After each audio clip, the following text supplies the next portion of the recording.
And he did it by going to college campuses, which are not normally hospitable to conservatives, and offering his opponents a microphone to have what we always say. In support of what? In support of what? She's a Marxist, communist, fascist, socialist. She's not actually a socialist. She's gone past that. Somebody's got to explain this woman. There's a radical left Marxist, communist, fascist. Political commentator Scott Jennings recently appeared on Abby Phillip's CNN panel to discuss the ongoing situation involving Charlie Kirk. As you might expect from a conservative voice, Jennings presented perspectives that many on the left would strongly disagree with. Who killed Charlie? Left-wing radicals, and they will be held accountable. So will anyone in this country who commits a violent crime against anyone. Let me play more about what the prosecutors said. The Utah County attorney said about what was going on in Robinson's family, which from our reporting, they are registered Republicans, pretty conservative. Listen to what he said.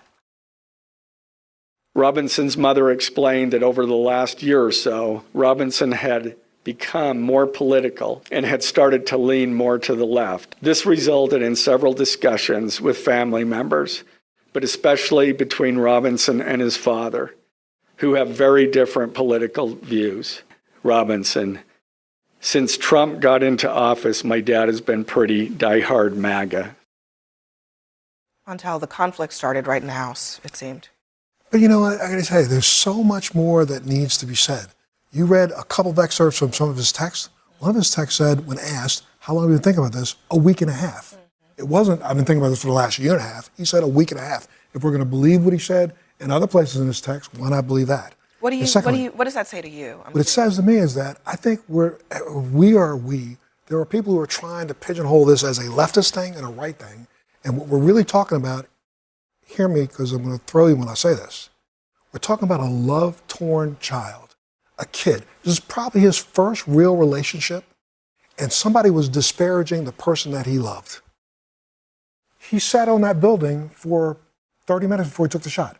Why did he wait until the first word trans came up? Then he took the shot. You think he heard it? He could hear it? I think he could hear it. I think he also, I don't believe he was motivated politically. I think this was motivated emotionally. I think this was a emotionally stunted person who literally, when I say it this way, just hear me, tried to defend his significant other, not trying to defend some ideology. But although I do think there's clearly an ideological difference. So that's why I played about what they said about the family. I mean, the ideological difference that he was reacting to wasn't just Charlie Kirk. It was also maybe his dad. I mean, his father was, according to him, MAGA. So that conflict was there, clearly. But this is a young man who was dating a person in transition.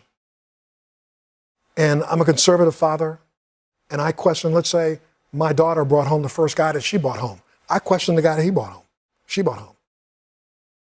Was the dad questioning him politically? Is this a political motivation, or was this a psychological kind of thing? I guess I don't know that we'll ever get into fully the minds of what happened here, but it is really horrible that Charlie Kirk was murdered by this person. Absolutely. Like, full stop, end of sentence, horrifying. And whether there are plenty of people who have conflicts with their parents who don't murder people. And, you know, I just think, like, we should all just acknowledge that it was a horrifying, terrible thing, and he deserves punishment for what he did because he took the life of a person. And, you know, I just think it's a little complicated to look back and, you know, say he has a conflict with his father. Lots of these things happen and they don't result in a just the end of a life of a father who had children. Guys, the evidence here is overwhelming. He said, Charlie Kirk, I can't stand this hate anymore. I'm going to take him out. The testimony from him and the statements of his family, he had become more left-wing. He etched the statements that are made by the left about Republicans and conservatives and Charlie Kirk fascist on the bullet casings. He made a joke about it in his last text. Well, it doesn't sound like a joke to me because someone's dead and about to be buried. Well, so it doesn't sound like a joke to me. So I'm just telling you, there was an effort all weekend long on the left to try to make this guy sound like he was a conservative. That failed. That was passed around all over the weekend. That has now failed. The evidence has now come out. He was motivated by hate. He was motivated by left-wing radicalism. He got mixed up with some trans ideology in his life. We'll learn more about that, I'm sure, when more evidence and testimony comes out. We are looking around the edges of this for something other than what's staring us in the face. Left-wing radicalism got this kid. He went up to a roof and he murdered our friend, and that's what happened. Let me just say, I don't think that anybody is disputing. I mean, I'm certainly not disputing. It's written there that he had. Montel, I think it's clearly political. You can't take politics out of it. But I think the question is, you know, when you take that and then you extrapolate from that and you say, as Pam Bondi said, left-wing radicals killed Charlie Kirk. Yeah. And then she says they will be held accountable. Doesn't she have to actually produce evidence that there were other co-conspirators, that there was something organized, rather than, first of all, saying that this is representative of all of the left wing, which it is not, and then suggesting that there's going to be DOJ action against unsaid individuals? Well, I think it's representative of a large part of the left, and I say that because look at the reaction we have seen from the left. They are cheering. They are celebrating his death. You have outlets saying Charlie Kirk shouldn't have died, but he said some pretty hateful things, as if they're on some moral high ground to say that. I wonder, have you seen any evidence of any prominent mainstream Democrats doing what you just described? There's a Democratic state senator in celebrating Charlie Kirk's death. Did anybody actually celebrating? You can't think of the name. I saw it on Twitter yesterday. Many people are rightly pointing out that while Charlie Kirk's death was a tragedy, we should be honest about his legacy. He was a controversial media figure, not a public servant or a war hero. For instance, he publicly suggested that President Biden should be imprisoned or even face execution, which are extreme statements. While no one deserves to die for their words, it's important to have an honest conversation rather than turning him into a saint. Some are now even discussing building statues in his honor, which feels disproportionate given his actual contributions. This is why the argument from some commentators that the political right doesn't engage in the same kind of harsh rhetoric they condemn feels insincere. To illustrate this point, I want to show a fuller compilation of statements made by Donald Trump that demonstrate this kind of language has been prevalent. Between these far-left fascists, led by Harris and her group, we have a fascist person running who's incompetent. She's a Marxist, communist, fascist, socialist. She's not actually a socialist. She's gone past that. Somebody's got to explain this woman. There's a radical left Marxist, communist, fascist. Saying that Charlie Kirk should not have been killed. So do you have any evidence of mainstream Democrats celebrating Charlie Kirk's murder? It does not need to be a mainstream top dog Democrat when the majority of the comments online from the left have been celebratory or cheering on political murder. How do you know it's a majority? 500,000 likes on a tweet is a lot of people. That is not a fringe or an outskirt. There's like 7 billion people on social media today. Yeah. Half a million people. And about half the people on social media, by the way, are not even real people. So I do think we have to kind of, the internet is not real life. Can I ask, though, everybody here acknowledges that there have been thousands upon thousands of people, ordinary people, who have taken to social media to celebrate this, yes or no? I don't know about that. You know, I don't know. I have high school friends who are. Hold on a second. Hold on. I just think we should just, we got to be factual about this, right? Yeah. I don't think you know the scope. I don't know the scope. But I do think that we have to distinguish between random people in the world and something that is a dominant issue. Because the person who shot Charlie Kirk was a random person in the world, was he not? Well, here's the thing. That's the danger. You dismiss the random people of the world. They have access to weapons assassinations and in hateful this motivations. country. There have been political assassinations in this country before, Scott. Wouldn't you agree? And they're all reprehensible. And in this country, do you believe that in those political assassinations in the 60s, in the 70s, in the 80s, assassination attempts, that there were no Americans who cheered that on? I think the question is whether or not it happens. The question is whether or not we need to place that at the very center of our political world right now and categorize half the people in the country according to those random people that we now just happen to see because of the internet. If I can, Pam Bondi needs to be a little more careful with what she says. And this is not her first time misspeaking, overspeaking as the Attorney General of the United States. But let's focus on the county prosecutor in Utah. He has been absolutely straight arrow on this case. He has played this case straight down the middle. He is a not a Governor. political ideologue. And when he stands up behind the podium and says there's a political motive, I credit that. And that's relevant, by the way. He's not trying to score political points because he wants to be able to explain to the jury why. Why? So I give that a lot of credit. I think that prosecutor has earned, as well as the governor of Utah, a lot of credibility for himself. I think it is abundantly clear that this person had a political motive, and that is a terrible tragedy. And I think what, I don't know, most Americans are wondering is why we have politicians running to the TVs trying to score points on who did what and when. This is a terrible tragedy. I'm willing to say it was a terrible tragedy. I think it's horrific that someone did not like the politics of Charlie Kirk and decided to murder him. Let me End play, of story. To your point about everybody having a come to Jesus moment on this, let me play Senator Tom Tillis, a Republican, who responding to just the rhetoric that's been flying around this past week. Listen. There is clearly a problem with some of the voices of the left, and I'm not necessarily saying any members of Congress, that need to tamp it down.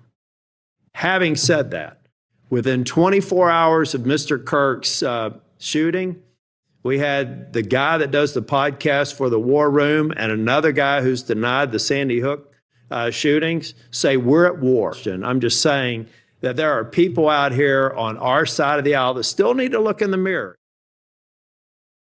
I think what he's asking is, are we ramping this up or are we trying to turn it down? I think it's easy for people who are not a conservative, and I know not everybody at this table is a conservative, but Charlie Kirk was murdered because he talked about God, family, country. Those are views that people like Scott and I hold. Right now, we don't actually know the motive behind the shooting. There's no evidence the shooter was motivated by political slogans. It feels like some commentators are jumping to conclusions for a narrative. A key point of hypocrisy here is the difference in scale. Critics on the right will often point to a random individual's tweet with many likes and present it as if it represents the entire left. However, they dismiss their own side's extreme rhetoric by saying the shooter was just a random person. There's a major difference between a random citizen's social media post and a former president or a major political figure making light of a violent attack, as we saw with the mocking of Paul Pelosi. One holds significant public influence, while the other does not. To equate the two is a disingenuous argument. It makes us all feel like we have a target on our back. So it's easy for people who have constant security, who are in high places and don't think they're ever going to be targeted, to speak like this. But to the average conservative like myself, this is a scary time because one of our own was taken out. And I think what people have to realize about left-wing violence is it's not some made-up fantasy.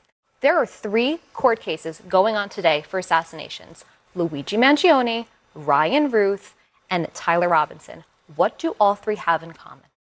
I mean, I mean, there are lots of political look, trials for violence. They're all left-wing. Yes, hold but on, there's hold on a also, second. obviously, we went through, I mean, look, I actually think this whole debate of there's right wing, there's left wing. We should all say, I don't know why it's so complicated to say political violence of any kind is wrong. Of course. But we have obviously had massive levels of political violence on the right. There's actually a Department of Justice actually suppressed an article about it. Yeah, there's a DOJ deleted a study showing that domestic terrorists are most often right wing.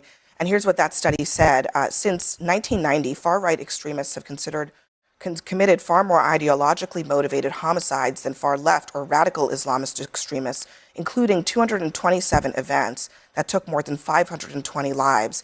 In the same period, far-left extremists committed 42 ideologically motivated attacks that took 78 lives.